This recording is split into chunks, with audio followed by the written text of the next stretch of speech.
and we're going to see what happens because it is what it is. So, Michelle, let's go back to talking about actually, because you had mentioned running in some elections. Let's talk about that after we were talking about Theo Vaughan. I love the way Yeah, it's moving. I know. Yeah, I suppose uh, why I ran in European elections was because I could see myself not as extreme right or extreme left. I could see myself kind of right leaning, but a bit of common sense and a bit of work ethic. And I could see what this destruction that was coming from Europe, from European policies, from the WHO, from the UEF, from Ursula von der Leyen herself, you know.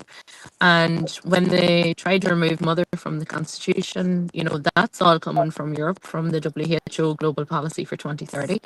And I suppose when we had protests in Ballinrobe, it really opened my eyes as to the immigration problems that were happening on rural Ireland, rural communities with no say. And I thought that if I took a gamble on myself and took on the big lads, I didn't think I was going to be elected. What I wanted to do was merely stop others from getting elected as well, which I think I'd done that because the attendance rates were so low. They weren't showing up to plenary debates. They weren't doing the jobs that they're paid to do. So I rattled a few cages. And look, if I got elected, I would have worked hard. There's no doubt about it. But I think a lot of the problems are all coming from Europe, and they couldn't seem to see the big picture. When it comes to infrastructure, even the west of Ireland, we're ranking right down. There's over 200 regions, I think, in the entire European collective, and the west of Ireland are right down at the scrapings of that. And they're wondering why there's no houses being built, you know, no professor in the west of Ireland that's allowed to be done. And that's all coming from European policies, no funding, and not having the right people at the table to make them decisions and to fight for the people of Ireland, to actually stand and go, here, this isn't happening now. What are you doing? And that is just, they have no balls anymore. Everybody there seems to be just yes people, going along with these 68-page documents for an SPHE program and school curriculum to teach kids that there's 73 different genders. This is all coming because the WHO decided that a 2030 policy to integrate the world, which was never going to happen, to create world peace, which was never going to happen. Us as Irish, and if you're in the UK, they're English and Scottish and Wales, and no matter, we all have our traditional values, and when you try and integrate the world, problems arise, and Sharia law is never going to fit in Ireland, never. And then genuine people flee asylum, and they are being tarred now with the same thing. And there's so much hatred, there's so much divide, because there was no common sense at the European Parliament when these decisions were being made. Pat McEntee back on the CE Migration Act 2022, an overnight decision. And now we're going to have 3,000 a year for enough to put through the population. And then all of a sudden, you have more than half the population of Galway arrive within a couple of weeks. And it's rural town, it's rural communities that are really struggling. We're back to brutal sound again, Michelle. We're back to it's cutting in and out again, yeah. And I'm so annoyed because what you're saying, you're getting right into it there. I'm going, no. Hang on. Let's just see if I can do anything again on this side. I don't think. No, it's not that. It's so annoying because I knew that we were going to have a conversation that was going to be, I think, important, especially where we are at the minute. And I've so much I want to ask you and so much I want to go through with you in relation to what you're saying and, the landscape of things as it is. Oh, guys, bear with. Bear with, yes, bear with. You couldn't write it, lads. You couldn't write it. Honest to God, we are we are going to do what we can do in order to get this up and running again, because Michelle is somebody who I have been listening to for a while now. I've been following her on her Instagram channel, and she is one of these people, and I think I say this often about certain people that I get to come on and interview. She's measured, and there is a real joy in listening to somebody who's measured in the way they speak. They're not inflammatory, they're not sensationalists, they're not trying to make something out of nothing. And Michelle is very like this. She speaks her truth, she sees what's going on, she collects what she, and then she shares what she sees. And Now, is that better? I that is, I thought for a second there I was going to hear myself twice. We got the live streaming microphones out. Can't beat them. There you Not go. Not an ad, but all right, the so equipment was there. it should be an ad. It should be an ad. So Should you were be. saying in relation to Europe being the issue, and the idea that so many people in Ireland, particularly, will say people who are going to the tables to have these conversations, don't have any balls. They're coming in No. and they're pushing agendas that just are not unnecessary. Yeah. But we're obviously not seeing something. No. Like, it's not just education and infrastructure. Like, if you take the fishing, for example, I had to fight tooth and nail to get myself on the table for the Killybegs debate. And I met Cormac Burke, brilliant man, and Aid and Brendan, and I got to go down and shake their hand and say, look, I'm running in European elections. You'll find me in Lochmask the odd time, putting a worm on the end of my rod. I go fishing. I'm not your traditional, girly girl, love to catch trout. Let me at the table. So they let me at the table. And when I got there, this is how I know that the current sitting MEPs at the time hadn't a clue about what they were talking about or who they were representing. So another fantastic man, Pat Murphy from Castletownbere, was running as an MEP in Cork. But he is actually one of the organisers and one of the main hard grafters that are fighting for fishing quotas over in Europe, and had been going out to Europe for 6 or 7 years. So I was down the line, Kieran Mullally was this side of me, and they all had their speeches, and I'm going to do this and I'm going to do that. And Sinn Féin had a current sitting MEP, Chris McManus, Luke Ming Flanagan. They were all sitting there, and Pat Murphy took the microphone to ask them a question. And then suddenly they said, you're not allowed to speak. You're running as an MEP in Cork. They had no idea who he was. Now, if they were doing their job at a European level, they would have known that Pat Murphy was part of the huge part of the fishing industry and fighting for quotas, and had been going over to Brussels for the last 6 or 7 years. So when I come along the line, I said I would like to welcome Pat Murphy, who is one of the main organisers and one of the main workers that are attending Brussels for the last 6 years to these meetings that yous are meant to be sitting at. So how do you not know this man's name or what he represents or what he's fighting for? And their mouths just dropped.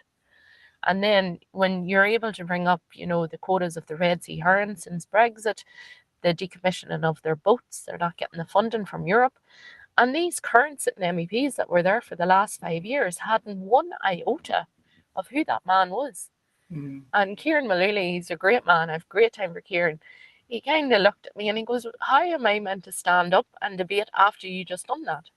But I had to fight to get at that table. And when I drove around canvassing from Monaghan right down to Kildare, right over to Galway, right back up to the top of Donegal, I couldn't put posters up. So I was relying on, social media and different things. And then I get a letter from RTE saying, well, you're not allowed to take part in debates because you hadn't ran before or got 5% of the quota. So you're up against a machine straight away. And you go across every bus shelter had Maria Walsh's face on. And I went to school with Maria Walsh in Headford, and fantastic family, lovely people. We do not see eye to eye, but I have the utmost respect for her and her family. But as a politician, I don't have much respect for what she brings to the table, because a lot of the things that are happening in Ireland, across Europe, the UK, if they had a backbone to see the bigger picture, we wouldn't be in such a mess. So I did. I took a gamble on myself. I never asked anybody for a penny. I never done a GoFundMe, anything like that. I went and got my own leaflets done. I got the land of a van, put my face on the back of it, a mattress in the back, and I drove for weeks.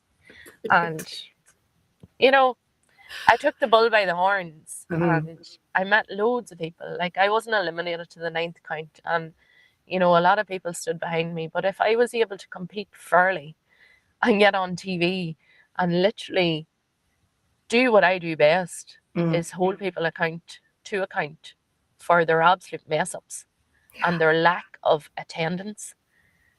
No oral questions for plenary debates. Like, there Mm. was literally nothing being done on the taxpayers' money. They're just sitting there on a holiday, you know?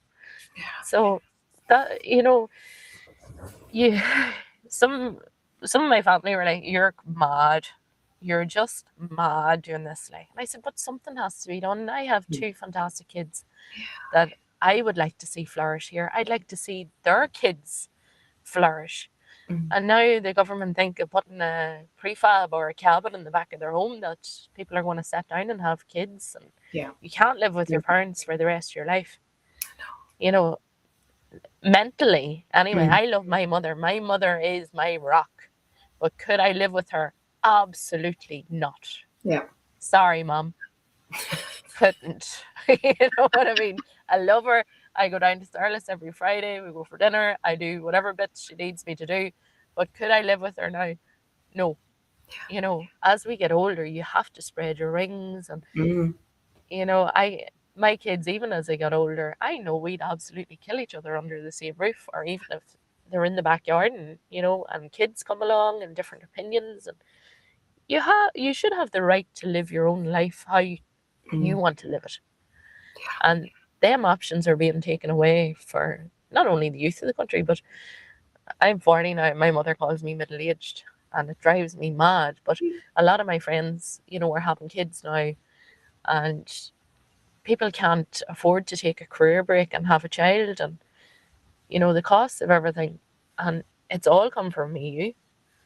And you have Micheál Martin and Simon Harris going, yeah, yeah, you're right, Ursula, no problem. Whatever Yeah. you say, we don't want to damage the European Commission relationship.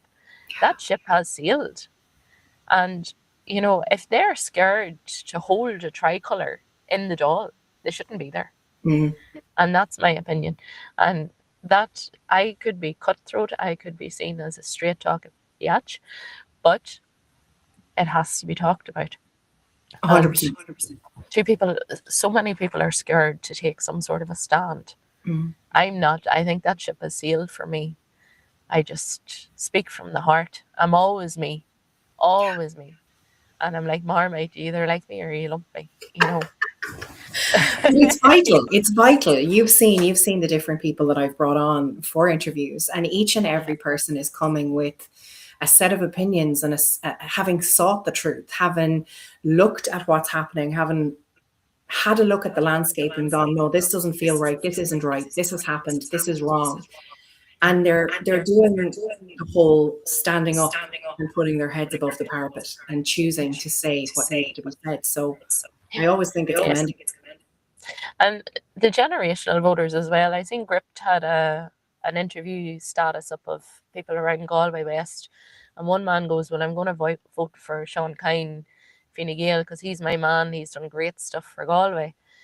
And other people were saying Ian too, and other people independent in Ireland. There were 17 candidates, but what I can see with the generational voters is they have to stop voting for the person that they know Hmm. and start voting for the parties that are, stop voting for the parties that are failing them drastically. They, like the Hmm. normal man and woman getting up for work, the people that I help on a daily basis, try and get tax back. then I tell them they've balanced or they're underpaid, even though they're being absolutely screwed every week in their payslip. And I think the protests, around the fuel turned into a protest for everyone. And that's why they got so much support. But I think people need to really open their eyes here. If you're a Fianna Fáil or Fine Gael or Sinn Féin or People for Profit or Labour or Greens and Soc Dems, if you're voting for the person, this is what's wrong with the country. They're not focusing on, well, what has the party brought to the table, because the party has whips. And we've seen that with the presidential election. Maria Steen, Nick Delahunty, even Mad McGregor couldn't get on the ballot paper. That should be the people's choice to put them there. And, the Spoil Your Vote campaign, that showed how many people were willing to stand up against this government. And I don't think people are as scared anymore to be labelled, far right, or racist or bigot, or I have been called everything under the sun. Everything. It doesn't bother me anymore. No. Just sorry. They're just words. Yeah. They're just hatey words from armchair protesters on both sides. Yeah, and that's very important. Yeah, until they wake up and smell the coffee. Now, the Unite the Kingdom march that happened, the media were saying there's maybe 50,000 people. I seen a thing where a reel was constantly going, and there had been at least 150,000, 200 people, 200,000 that walked past. And then, I grew up in Northern Ireland. I grew up in Armagh. And I seen things that I should have never had to see, from Catholics and Protestants killing each other. And I think, we all want to see Unite in Ireland at some stage. I don't think I'm going to see it in my lifetime. And Catherine Connolly, it's not going to happen under her remit anyway.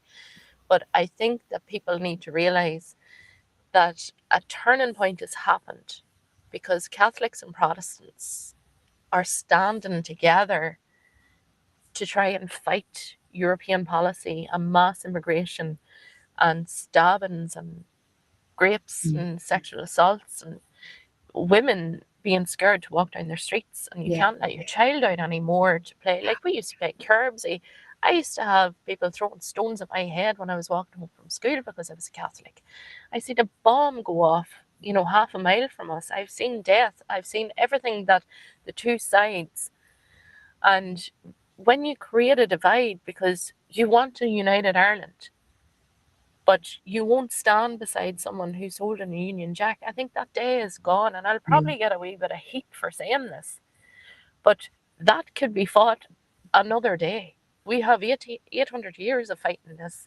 Now, the people on both sides are willing to stand together for a much larger picture. And we're not going to have a united Ireland if we don't start controlling our borders. And I think that's where it's coming in. And genuine people that are seeking asylum, they are being bypassed on lists for these single-age men, military-age men that are coming in with no documentation, no vetting. We had a thing in Mayo there last week where one was in the court. He had previous convictions. He had a 10-year sentence in the UK. Then he was deported to Czechia after 3 years. And he wraps up in Ireland in December 25, and he's in court because he didn't tell the guards he's a sex offender, and he's walking about County Mayo at the minute. And this is what people like me are branded with, these names. But I think common sense has to come into it, and a bit of stop the crap, stop the silly talk, close the borders, have some sort of detention centre where they come in. They don't get to walk the streets straight away. If they have no passports, no paperwork, if they have been flagged for any crime, handcuffs them back, off they go. And that's not that hard to do. But at the minute, the IPAS centres are costing 1.2 billion a year. That's 3.2 million a day just to keep this going, of our money. Whereas I'm sick, you're sick, as you're self-employed, we don't get statutory sick pay. We don't get 3 meals a day, and we don't get our heating and our electric paid for. It's no, you just keep paying your taxes and we look after the rest of the world before we look after the Irish. And I think people have got so fed up of that. And it's the same across all industries, whether you're working, as a doctor or a nurse. The HSE, they should be hiring people directly, but instead they're hiring from agencies. Mm. And so much money has been misspent. Means testing for cars allowance and different things, that's costing us, the taxpayers, 2.2 billion when they're handing out 240 million. Mm. So I think what I do in business, if a business is struggling, I go in and I say, right, where are you wasting money? We need to cut costs because you're not going to have the cash flow to be going in a year's time. It's the exact same that has to be done with the government. Yeah. They keep putting plaster after plaster on hemorrhage and hemorrhage and hemorrhage, and the country's bleeding out. And if they didn't have the huge multinationals and the corporation taxes and the carbon taxes coming in, they would actually be running at a really dangerous deficit. Mm. And this is why I think we're going to see a bit of a crash in properties and different things happening. Businesses are closing. There's very little cushion that anybody has anymore. No one has any savings. Young people can't save for deposits because if you want to live as a couple and pay rent, it's 400 or 500 quid a week for a 2 or 3 bedroom house. You could see it. Yeah. You could see it after the fuel protests when men had started to say, I'm closing down my business, I'm closing down my construction company, I'm closing down my bus business, I can't afford to run buses. You can see it in Westward where there's businesses closing left, right and centre. They open with the best of good intentions, with a heart, they want to succeed, and then all of a sudden 3, 4, 6 months down the line it's gone. So, and it's all red tape. Completely. The farmers now, with the nature restoration laws that were introduced, we have a unique ecosystem in Ireland. We produce the best beef, the best chicken, everything is of the highest quality because we have our own unique ecosystem, our own grass system, because we're an island. And you have the likes of Germany and Spain and Italy, part of the EU, that are also part of the nature restoration laws, but they're expected to re-wet lands, etc. Whereas that doesn't make sense for us in Ireland, because in the west of Ireland, it never stops raining. Like, we're so blessed. I can't even hang out the wash, for a full day or get the lawns cut.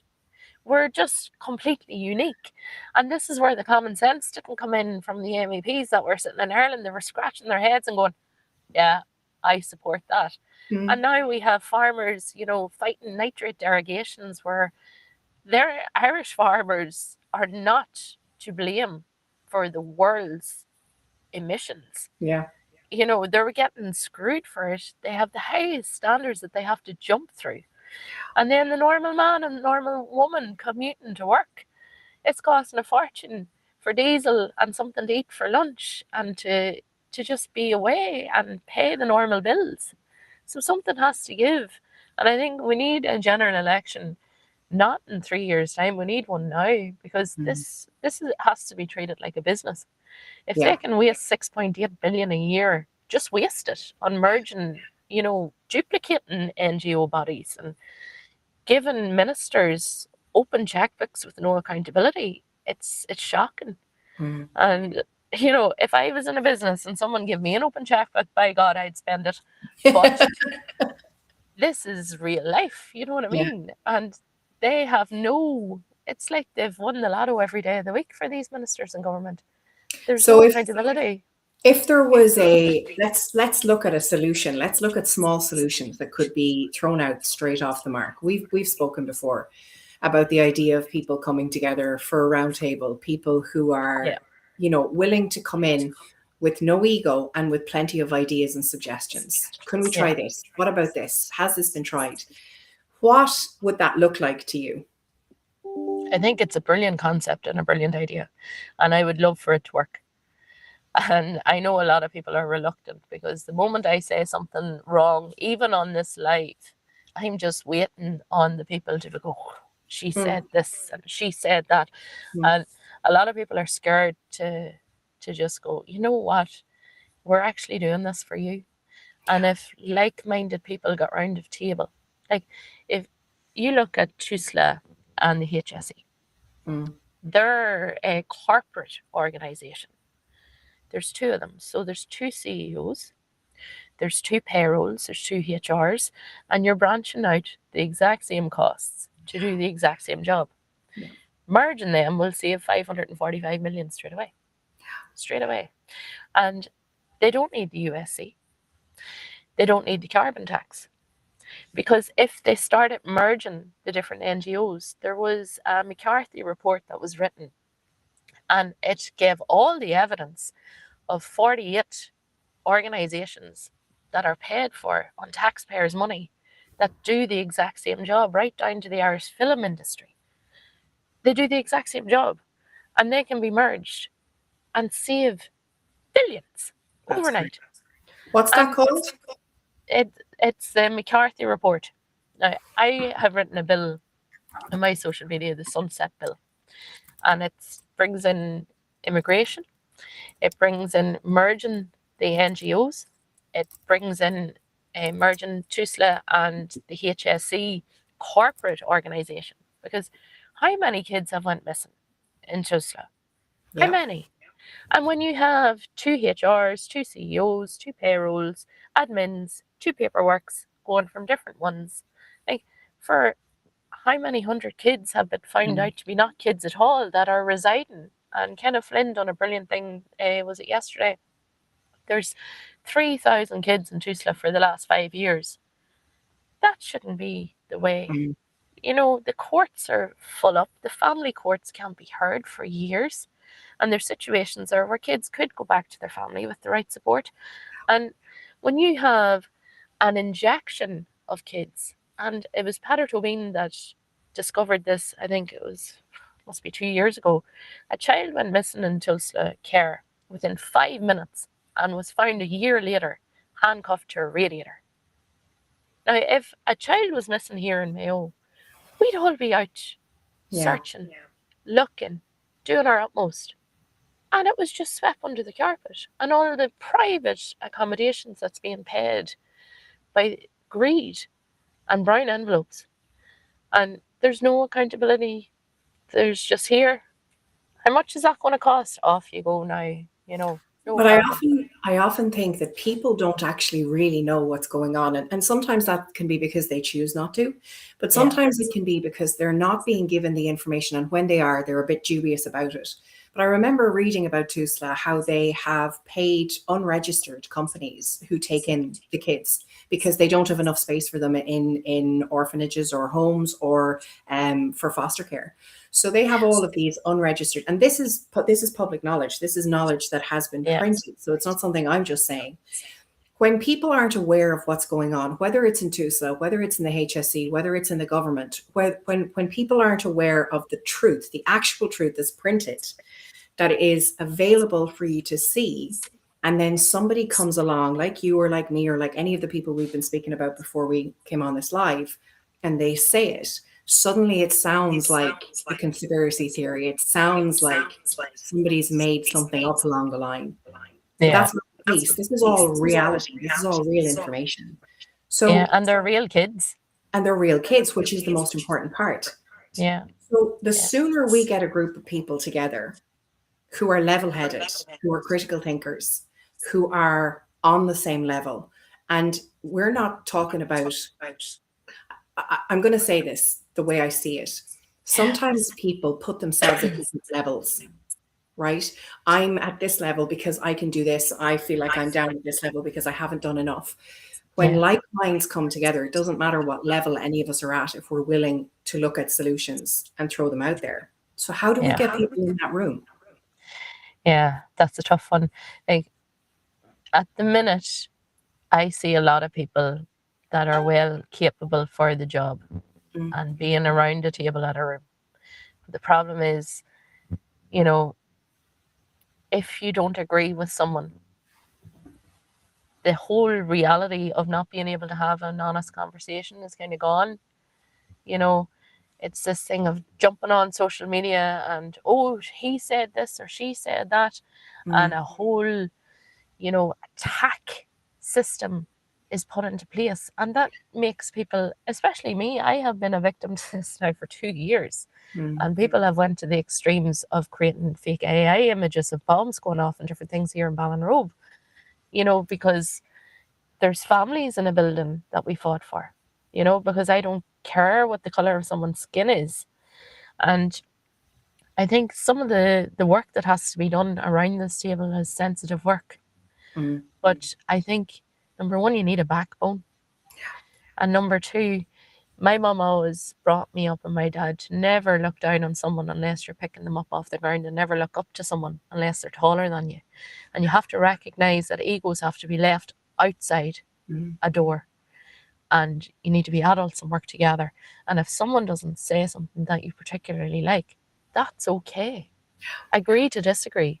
But don't go online and start slating them and start, branding their name for them trying to actually help you.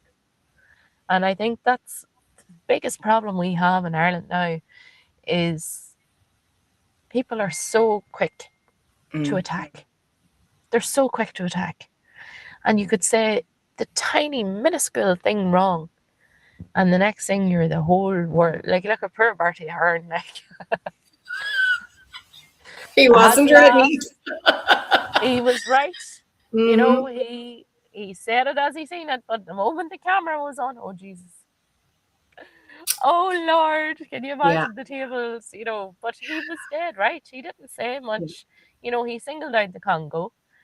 Fair enough. But we have so many that need sorting. And if immigration was sorted, if the IPAS was whittled out over a 12-month period, like I have in my bill, save 1.2 billion straight away. And that money to start going back into building homes, like the equivalent of 26,000 homes could be built. And power to go back into councils again. Yeah. Like, if you remember Ireland, especially around here in Mayo 20 years ago, if your parent had a piece of land, which is very normal for here, but you're low income earners, you've had kids, your dad could give you that land, or your mum, and the council would build you a lovely wee 3-bedroom bungalow and you pay it off. And it worked. Yeah. It worked. Yeah. And they just done away with it. And now you have the planning authority, you have to go through, the council and the plan, and then back to the council. And some people are taking years to try and build a home, So we're plugging the battery again. Hopefully it doesn't cut off. I've seen it here with a couple of friends who bought land. They had to fight to buy the land because now you have to prove your need, even though you could be living in the place where you want to buy the land. But if you can't prove your need, then you can't have the land. Sometimes people who've been living in a location for their whole lives can't have it. Yeah. There's an echo on that there. Yeah. It might be my battery now. I love it. It sounds okay my side. You might have to hear me twice. I do apologize. Once is plenty for any person. No, I could only hear you once. You're perfect this side. Hopefully. I'm all about solutions. I always have been. There's enough problems to go around. We can look at problems all day long. And the problems will never change if we keep looking at the problems. Because the people who cause the problems are more than happy to keep causing them, So again, I keep coming back, but something you said there is very interesting, because it's very true. Very true. And when you get people in a room, you say to people, right, let's all meet, let's put our heads together and let's come up with solutions. And you invite everybody who wants to come to the table. Yeah. And you will have 60% truly like-minded and 40% slightly like-minded, but they may have other ideas. Yeah. Nobody's wrong, all good. However, the way the internet has gone, just like you said, and the way people have gone, is this idea of I can say whatever I want, whenever I want, about whoever I want. And so if I've disagreed with your idea, even if overall our vision is the same, I'm going to have a problem with it. What it starts to feel like is, do we then need to have rooms that only have specific people in them? But then we're back to dividing things again. So how do we do that? It's never going to work. It's never going to work. Like, people need to just realize, and there's so many good people on social media, and I don't agree with all of their say, and I don't get involved in drama. Yeah. I'm too old in the tooth for it, you know. But what I will say is, when you are so quick to attack someone for doing what they think is the right thing, you're bringing other people in that would follow you. You're changing their ideas. When someone's heart is in the right place, the time is gone from lifting up the phone and saying, "Here, I don't agree with what you said there, but I agree with some of it." Now you have attack mechanism, and until people, I don't know, like everybody's passionate. Everybody is crying out for change, and I think this is a problem. I think when you're so passionate about something and you've been using your voice for a long time, and you see someone who you might have got on with do something that you don't agree with, you know, I think the whole respect thing just goes out the window. And when you have them trying to join up in a room, I seen it myself. I went to the protest in Dublin. It was last year. It was brilliant. I met so many fantastic people. And when I got to the steps of the GPO, there was people roaring and shouting at me, "She shouldn't Féin. She's a traitor. You shouldn't be here." And that was because people had made fake posters of me, and they had put a camera in my face after I stood in minus conditions for 4 days fighting for this town in Ballinrobe, asking me who did I vote for. And my mother she just turned around and said, "It was your fault, Mum. She knows this happened." She goes, "I was a shinner." And then all of a sudden, cameras were in my face, fake posters made, and people bought into that. And when you try and stand up and you try and run for elections, people that follow them are going, "Oh, Jesus, she's Sinn Féin." We used to be. I hadn't been to meetings since well before COVID, and, took a massive step back. People involved in the party aren't bad people. I just don't agree with their policies. And when we went to that protest in Dublin, I stood with the camera because Sinn Féin were behind barriers with People Before Profit, Soc Dems, Labour. They couldn't read the room. They couldn't read it. There was people like me, taxpayers, business owners, people with disabilities. It was a protest to get them out, was actually for the government. But what the opposition parties done was they put themselves behind barricades shouting at us, racist scum and fascist scum, get off our streets. And when they seen my camera out, you'll see, I don't know if you've seen the video, the placards started going over their faces. There's Michelle Smith. And do I think they're all bad people? No. Of course there's a few bad eggs in every party, always. But what they bought into is they could not read the room. They can't recognise that there's so many people crying out for help. And instead of walking and a penny dropping and saying, "There's about 50,000 people here minimum marching against the government," Yeah. I don't think we should be standing behind the barriers calling them names. I think we should be joining them. That penny never dropped. And for me, that's something that I'll never ever forget. And they'll not darken my door here because they know they'll get a roasting. And it was the same when I was running European elections and I was debating Chris McManus for Sinn Féin, the current sitting MEP. I let him absolutely have it about his attendance and different things. And when they don't recognise someone from the fishing industry sitting in a room at a fishing hustings debate, there's something very wrong, Yeah. So I think it's going to be very hard to get like-minded people around the table for, number one, bravery.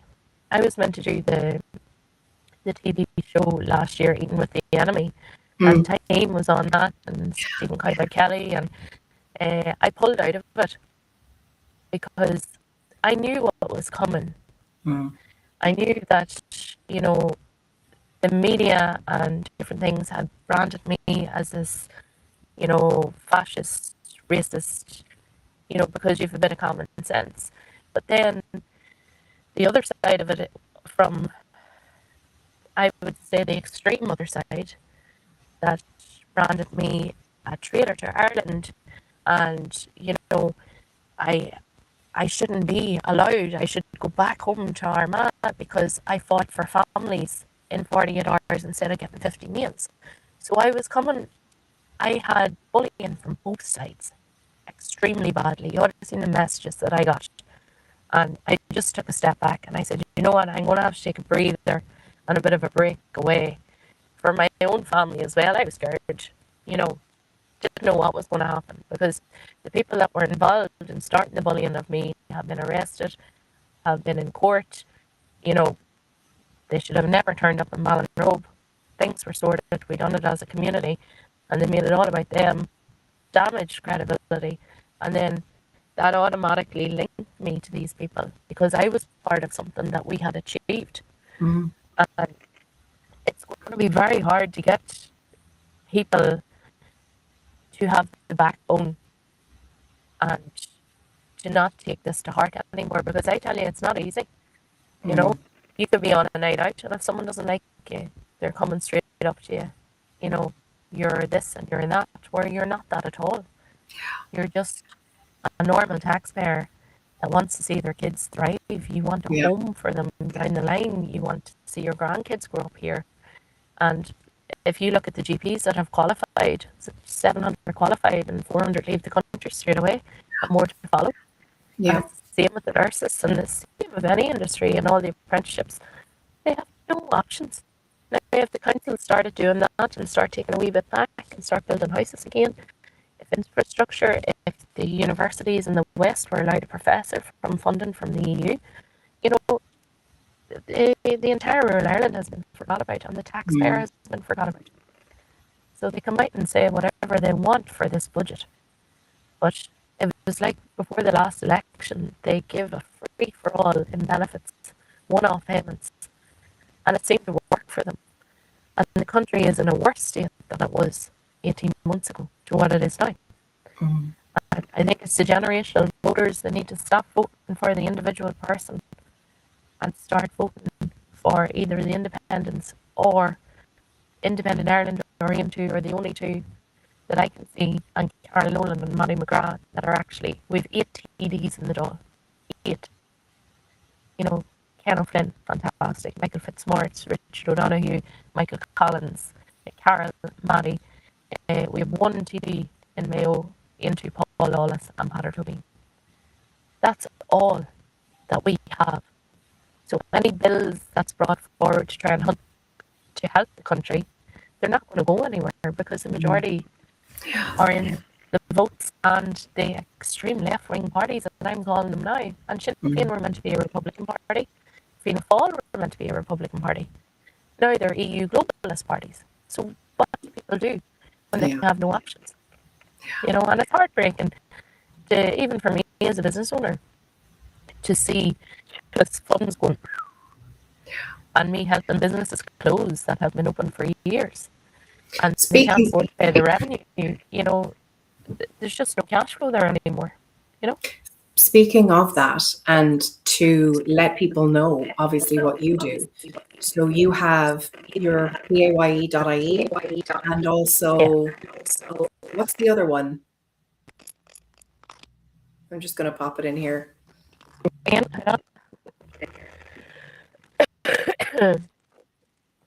Yeah, microphone's on, just checking. It should be back. All right. Be back. Yeah, that's good. We're crackling a bit. We're crackling a bit sound-wise.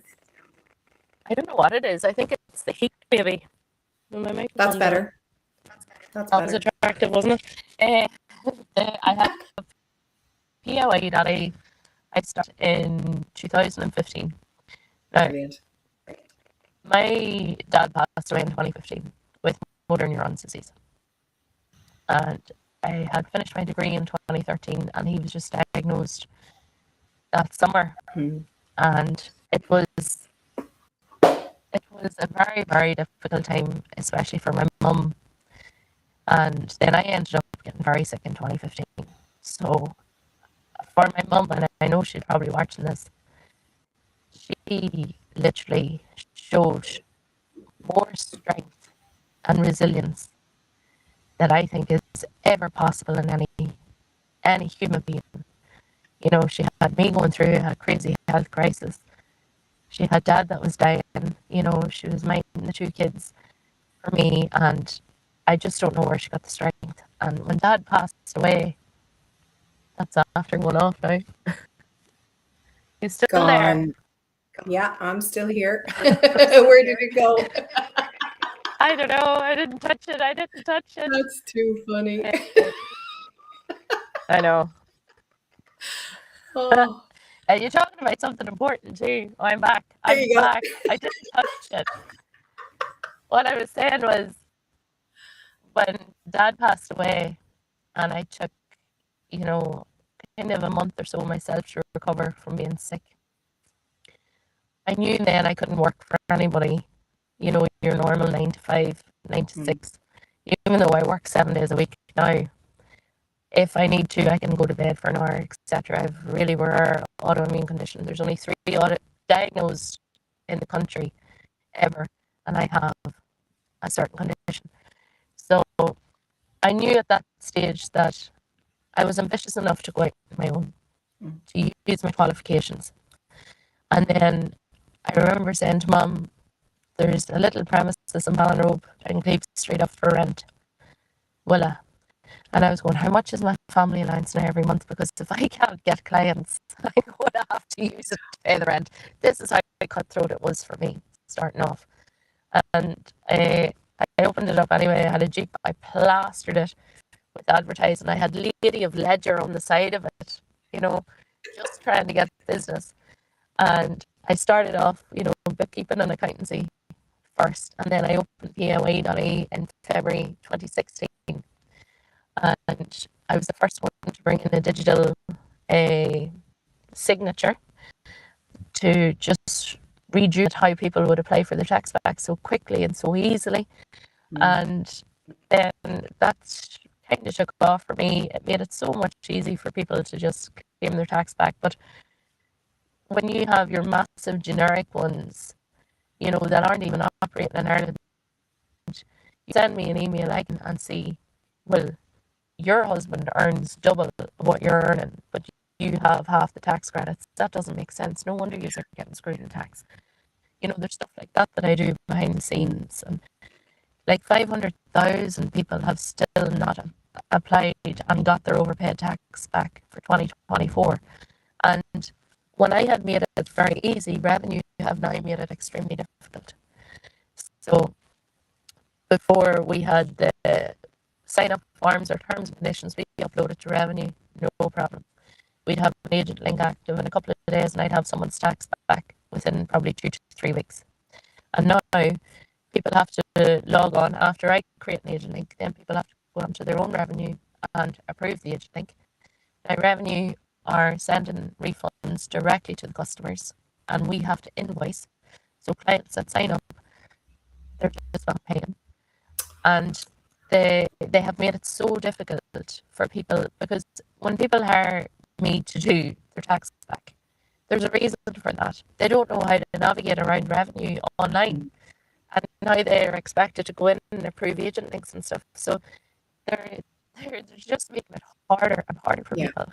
And I see pensioners now especially, and I don't want to cause alarm to anybody with a small pension, but I've had about 5 or 6 cases in the last 2 months, whereas pensioners are underpaying tax because they have the contributory pension and a very small pension. So the age pension of €245, the age tax credit, is not covering it. So that needs to be increased to match PAYE one, because the way revenue will deal, they will reduce your tax credits over 5 years.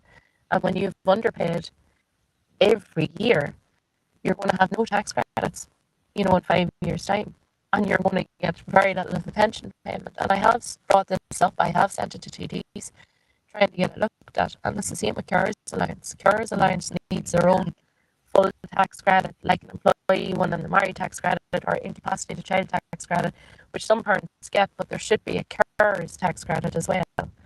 Because when people apply for me for their tax back and I see Carers Allowance on it straight away and I'm entering in maybe 11 or 12,000 for the year, I know that they're going to have their tax credits reduced for their job for the next 5 years by 1,500 or 2 grand. So when I have conversations with TDs, they have no clue about any of this, by the way. Not a clue. Because there's no qualifications. There's no actual on the ground. Like, I can go into any business, I can do their VAT return, their RCTs, their POAs, their corporation taxes, if they're a sole trader, I can do all that. But I can also do the entire tax credit side of it. And there's not many people like that can do that. Not blowing my own trumpet here, by the way, but I have worked damn hard to do that. And you should. Branched into the 2 businesses, and a lot of people don't know. I was a teenage mum. I had my beautiful son when I was 16, and I was painted with this stigma. Oh my God, she's going to be a doll merchant for the rest of her life, and she's, the black sheep of the family. And I never let that stop me. I love my son no matter what, and I had my daughter when I was 21. But I am probably one of the first people to ever do a traditional Leaving Cert youth reach here in Ballinrobe. And I didn't stay in mainstream school because, the bump, 16. Yeah. And I had a pushchair. I got the books for my Leaving Cert, and I walked the roads while I was pushing him to sleep, studying. And I put 2 years of a Leaving Cert into 6 months, and I passed it. And I had to wait until I was 24 then, because I haven't lived at home since I was 17, to go back as a mature student to use my points. And that's something that, some people don't know. And when my son stands beside me and I said, well, yeah, he's 24 now in the June bank holiday weekend, they're like, what? What? What are you doing? Doing the maths in their head.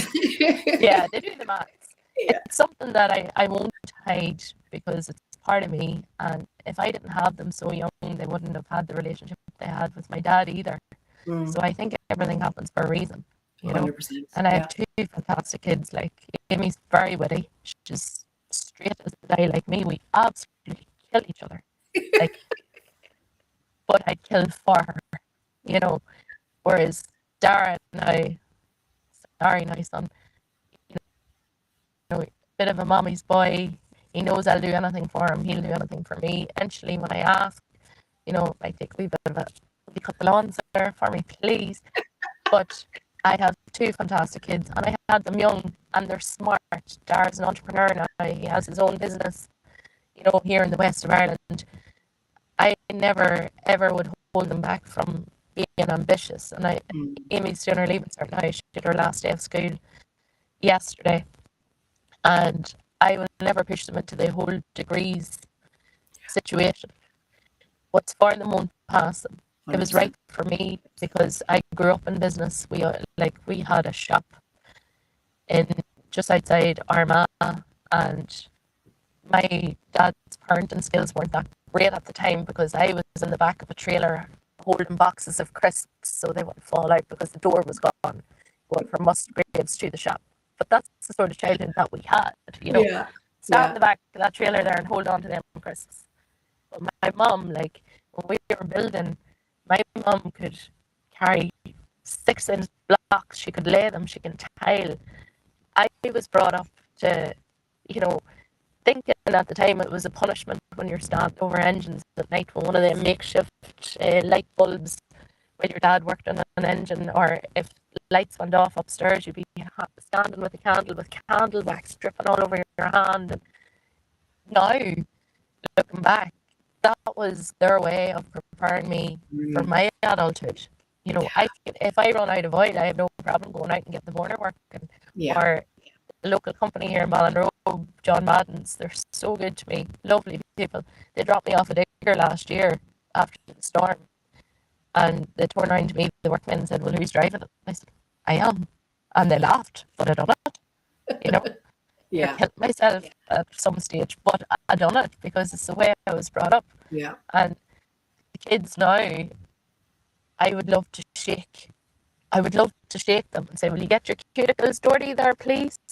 And go out, and this is an actual hole in the ground where you plant something. And, you can get your own radiators going if you put a hose in the end and start, sucking on the end of a hose. There's life skills that you can teach yourself. and they're too very cake society, you know, like Mm. it's just wrong. And yeah, we'd love to shake them, but they're not our kids. It doesn't, stop Yeah. us from wanting to go. You know. Very interesting, though. Something that I'd spoken to my sister about yesterday. I was looking at the stats for employment for people of a certain age, and 42% of employers won't take on anyone if they are in that age bracket from, say, 18 now to sort of the 26-ish age range, because they Yeah. know that they just can't function fully over the course of a whole week. No, like it depends too, demographics where you've grew up. Like And parenting. if you have a child, yeah, parenting is that. If you have a child that has been brought up in a home where your mom and dad aren't scared to get their hands dirty, you learn the quality of work and work ethic pretty quick from a very young age. And that could be in a housing estate, or that could be in a country, or in a farm, or you see the all young lads driving around here around the tractors, working 12 hours a day now doing silage, and that will stand to them.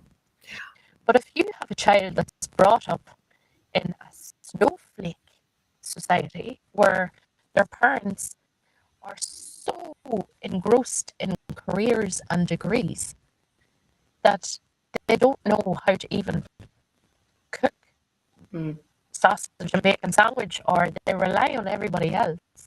That comes from bad parenting. And when you have that generation now going to your Trinities and different places, like I can see the, I'm going to say wokeness.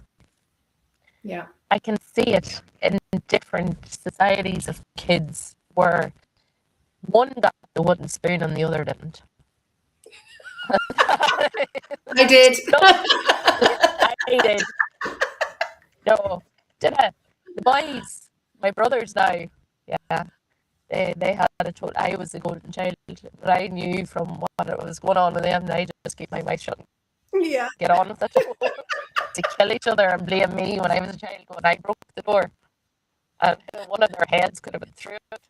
You know. Oh my God. No, but it's plain and simple. It's discipline, and I'm not saying go out there and beat your kids. It's a metaphor. Use your words. Like I could see it in the kids in school here. They have a uniform. They don't wear the uniform because the discipline isn't passed on. Yeah. Smoking weed, vapes at school, answering back, but teachers cursing in front of kids. That's something now. I went to St. Catherine's College in Armagh and St. Catherine's Primary School, and if you had an earring, it had to be a stud. Your school shoes had to be 1 inch in height. Your skirt had to be the same, and you did not talk back. The teachers were very respectful, though. They always pushed you academically. And when I moved to the west of Ireland, I could wear whatever t-shirt and jumper to school when I went. The teachers cursed. This whole do rightly will do emphasis, you got to see, well done. Whereas in the north of Ireland, if you were getting anything less than a B, your parents were getting a letter going, why is this happening? And I think it's just that next generation coming through, whereas the work's just not in them. I could be wrong there, but I definitely think it comes down to the way that you bring up your kids. You get them out and you get them working from a very young age. You get their hands dirty and you teach them life skills, whether it's sowing spuds in the garden or a tree or a bit of fruit, something, how to use a saw, how to, just little things. Life skills. I think somebody who's doing a brilliant job on that is Donald Byrne with his Fager Lynn trade school. Yeah. Michelle. Honest to God, I just think he's an absolute legend, isn't he? Yeah, I went down to, what was it? That's about 2 months ago. So I was invited down to do a talk to the kids, and they're between 16 and 18, and they're brilliant. Yeah. They're absolutely brilliant. I think I scared the bejesus out of some of them when it came to taxes and stuff. And at one stage, we were in all their revenues, seeing where they drew tax back and why someone was paying tax and the other one wasn't. So we got stuff like that sorted. But to teach them Amazing. what this worked, because they're doing trades, the majority of them are going to be self-employed. I was saying, don't let an accountant push you into registering a company straight away. It's a money racket. Go out as a sole trader and see, do you hit thresholds first before you register for VAT? Start keeping all your receipts. When someone says, RCT, that's relevant contracts tax, is very important in the construction industry. You want it at 20% because you're never going to be in trouble with revenue then. And I had them actually talking back to me. What are you going to say to an accountant who says you need to open a company? No. Brilliant. So they're great kids, great kids. And then they copped on to, my other social media site, and they were like, is that Cat Freezy on your TikTok? And like, yeah. You got to a whole other level with them. Yeah. And like I said at the start, when everything was crazy, when I speak on Facebook or TikTok or Instagram about fiscal irresponsibility, I'm going to call it, by the government, people think, oh, she's so boring. I actually get comments going, why won't you talk a wee bit quicker? You're trying to be serious. You're trying to not curse. You're trying to just be respectful and get your point across. Whereas when you switch off the camera, you're going, oh God, you don't see the other side of me, which would be quite witty. And, God forbid anybody that try and pull the piss out of me, because it doesn't end well, I can straight away, Everyone's going to have to check out her Road Goals Facebook. Yeah. Road Goals in Ireland.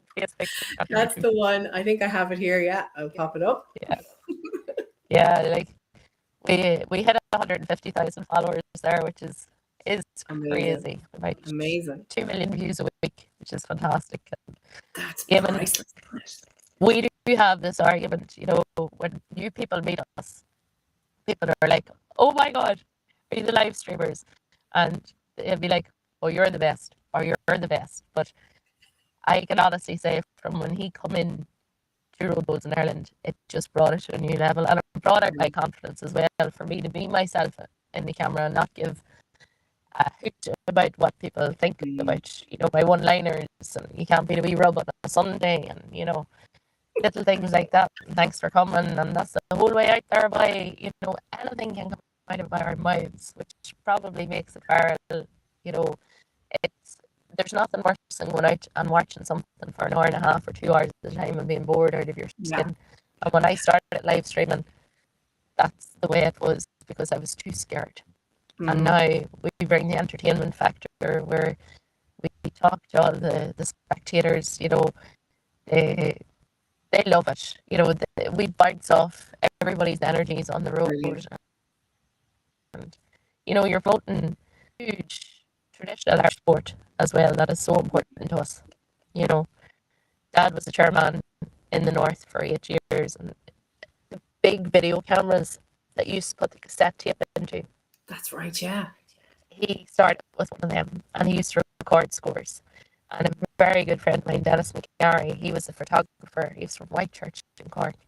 And I used to carry his bag at the King and Queen of the Roads when I was 5 or 6, 7 years old. And I seen that side in the media, and the joy that people would get watching back the competitions.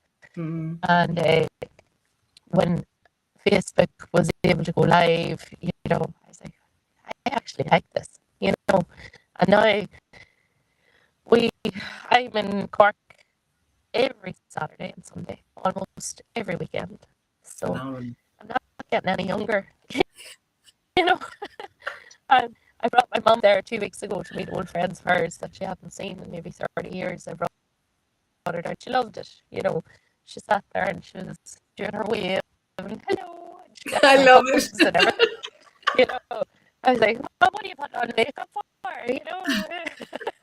Just in case. And then, Mum's very funny. She'd be. My mother would buy and sell you, but she's brilliant. She's very quick with it as well, and you ought to hear her on politics, like, if you think I'm mad. But one of the players were about to take the shots before, and Mum went over while I was, recording clips, and she went over and started grabbing his belly, going, "Jesus, you've put on the weight now in the last couple of years." I was like, "Mom, number one is championship. You can't do that. And number two, what did you do that for?" And the laughs of us all the way back to Thurles, I was like, "Oh my God, like, you can take her nowhere." But Oh my God. she brought a bit of laughter, and she's brilliant. Like, and my mother is just my rock. I do anything for her, and she got to see us playing a game of countdown on TV. We're not allowed to call out the answers, but she will anyway, just to annoy me. Oh, I got 7, and say what it, and you know, and my brothers, we're a small, tight knit family. When my brothers laugh and Mum laughs, I can't stand there, because then we're all wetting ourselves laughing over no reason. Oh, priceless. It's brilliant. Yeah, it's brilliant. But wouldn't have it any other way.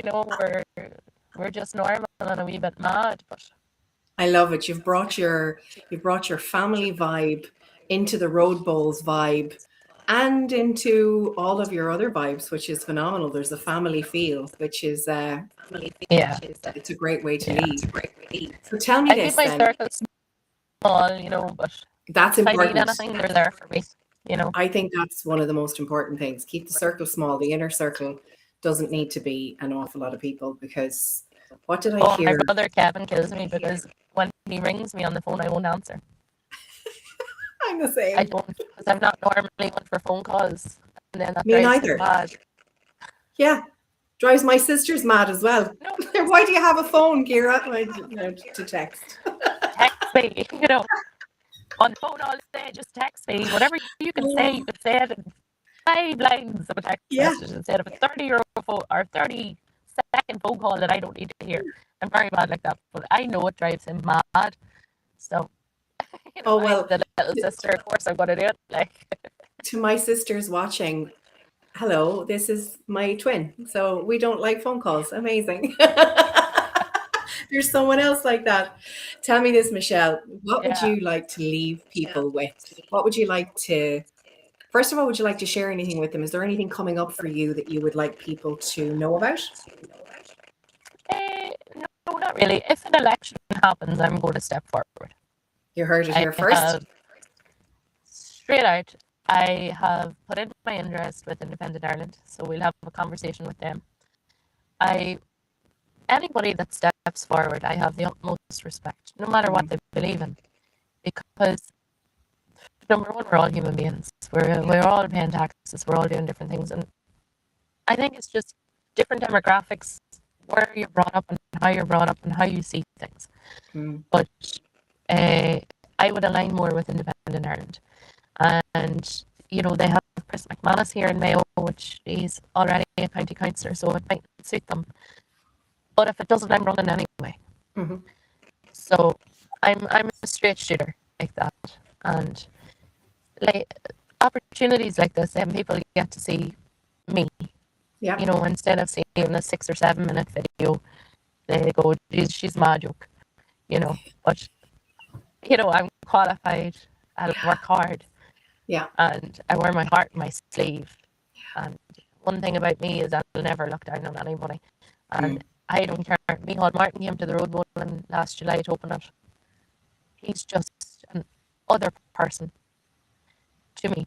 And I won't look up to them. And I won't disrespect them.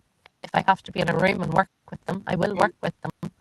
But I won't look up to anybody because they hold some sort of status that they think that their status quo is more important than someone who's homeless. And that's one thing about me. And they can like it or lump it, because if I get a seat, I am going to rattle the cage and I'm going to drive them mad, and I'm going to be a thorn in their arse. That's good. I have the experience, I have the backbone to try and do that, and I'm not scared of the cameras. I'm so used to being on camera now and live streaming and talking, and I take no heed of it now, so that side of it won't annoy me.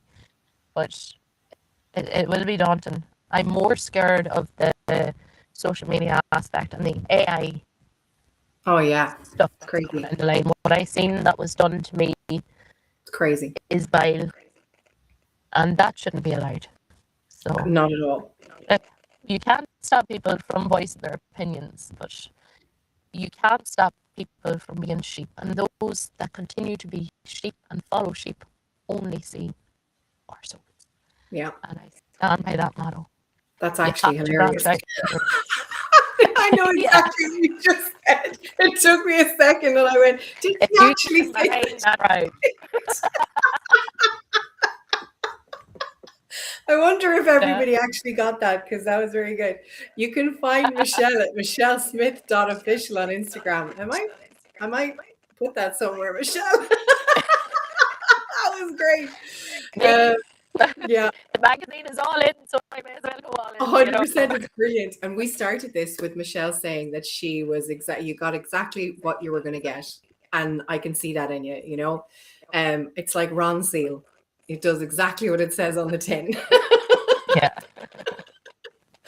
All right, well, Not Michelle, anybody's lawns or anything that no. to do at home, you know. You have enough to be doing. So you can find Michelle at michellesmith.official on Instagram. You can find her at paye.ie if you're looking to get her to help you with your tax back. You can find her at the Road Bowls in Ireland on Facebook. And you're also on TikTok, aren't you? Yeah. Yeah. Yeah. She's everywhere. She's Yeah. everywhere. And you're going to want to find her everywhere. Yeah. And we have IrelandBusinessSolutions.com and westbecuppanandaccountancy.com as well. Excellent. I love it. I'm just going to put, You know what I mean? just going to put that in here. Ireland, I'm just going to pop that in here. businesssolutions.com. And that's basically to help any businesses that are struggling or need me to go in and just dissect, sort it out, and hopefully keep you afloat. That's one thing. And WhatsApp things that people can make complaints for. Phenomenal. There's a lot of people, I'd say, that would need it. So it's good. It's good. Thank you so much for your time and for your effort and your energy. And keep everybody posted. I mean, I'll tell everyone anyway, as you're going along, whatever comes up with elections, you know, you have my support anyway. So thank you so much for being present. I appreciate you. I enjoyed it a lot, even though the West of Ireland and their coverage and craziness happened at the start. But that's just me. I have jinxed. But thanks a million for having me. And, you know, the joys. They don't have to worry about this $1, do they? No, they definitely don't. And we made it work because that's what we do. Mind yourself. Take it easy, Michelle, and we'll see you soon. Thanks a million.